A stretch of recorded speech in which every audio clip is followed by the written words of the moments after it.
హిందూ బంధువులకు నమస్కారం.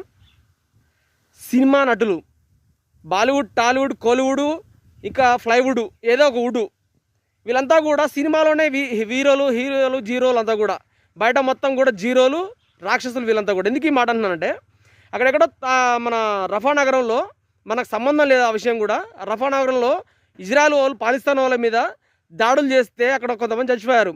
దాని గురించి మాట్లాడేటువంటి టైం దొరుకుతుంది వీళ్ళకి. కానీ మన దేశంలో ఉంటూ మన దేశంలో ఉన్నటువంటి సంపదను కొల్లగొడుతూ కూడా వీళ్ళకి మన దేశంలో జరుగుతున్నట్టు అన్యాయాల గురించి మాట్లాడడానికి కూడా ఎన్నడూ కూడా నోరు రాదు వీళ్ళకంతా కూడా. చూడండి, మొన్న కాశ్మీర్లో ఒక బస్సు శివాలయానికి వెళ్తున్నటువంటి యాత్రికుల బస్సు, దాన్ని ముష్కర మూకలు కాల్చి కొంతమంది చంపేస్తే దాని గురించి కూడా ఎన్నడూ మాట్లాడలేనటువంటి ఈ ఈ సినీ నటుల మూక కూడా ఏదవుతుందో దుర్మార్గమైన మూక ఉంది ఇది. వీళ్ళంతా కూడా ఎన్నడూ కూడా స్పందించరు. కాబట్టి హిందువులారా, మన కోసం ఎవరో